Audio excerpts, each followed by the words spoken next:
I went to NYU. Got it. Okay. And I assume I'm putting the pieces together, but that's when this band Fibre, was it? Fibre. Good memory. Was that it? Okay. But this experimental band that was tell me what type of music you were playing around with and maybe how what has stuck with you from early days of experimenting? Because I'm sure there's some lessons learned involved here. So I had a roommate at NYU, and he was also into synthesizers. We didn't have many synthesizers in those days. That was the very early, I'm going to say 85. And we started just messing around. I mean, basically, the real truth is we would just get stoned and just start making weird noises with our synthesizers.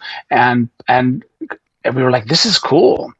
And so we had a project due for our music theory class.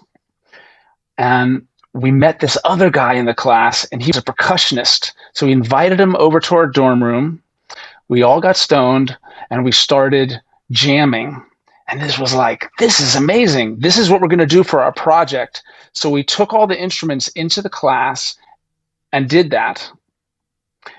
And we didn't get a good grade. Everyone else has done all this research with note cards and, in 1723, this modal experiments by composer, and we're just like doing this weird improv.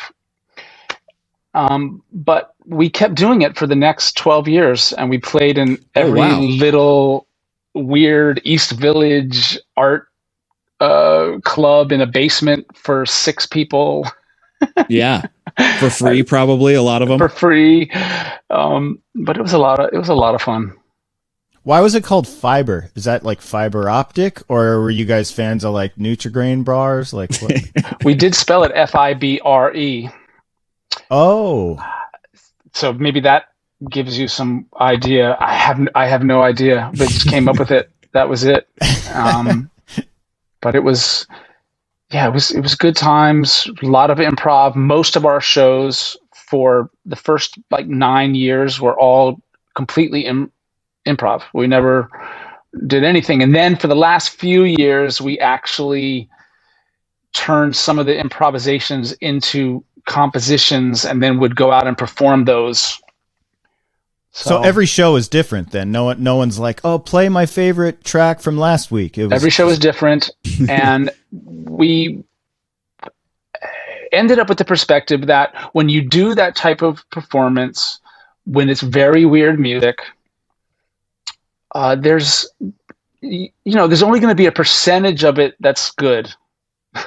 Yeah. And so we felt like a good show would be about 65%. 65% was like really cool, and 35% was terrible. And then some shows would be lower than that. But it was wow. It sounds almost like a stand-up comedy kind of an approach where you're going in and trying things out. Yeah, like and open then mic night. After so many repetitions, whatever it is, you say, oh, people are actually responding to that crazy thing we came up with. We should maybe try that again and see what happens. And then eventually you end up with something that resembles some kind of a set. Yeah. Yeah. Yeah. I mean, in hindsight, we could have took that approach, but we just kind of winged it every time. And we released 2 CDs, which are not really available. I'm trying to find a way to get them out there so they're available on Spotify and stuff, but they're sort of buried in legal whatever. Ah, okay. So people can't even really listen to any of that stuff now. Not right now. I've been trying to get at least one of them available, but I haven't gotten any response from the rights holders of it. But it's weird. We used to joke that if you want to clear a room, just put on our CD. Everyone will leave. Well, wait, but so did you guys? You must have gotten to a level where, like, if the music is involved in some sort of legal something, like it must have gotten somewhere, right? It wasn't just you guys handing it out in a parking lot. I mean, I might be a little dramatic about the legal thing. No, the second disc was on a record label, and it was this record label called Tone Casualties, which shows you right there about the music. And it was started by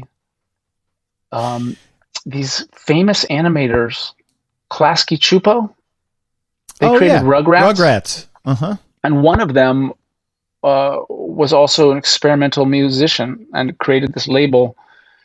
So they have the rights to that. I sent him an email last year. I didn't get a response. So if anyone knows him and is watching the podcast, give him a nudge. I'd really like to get the rights to put that up on Spotify.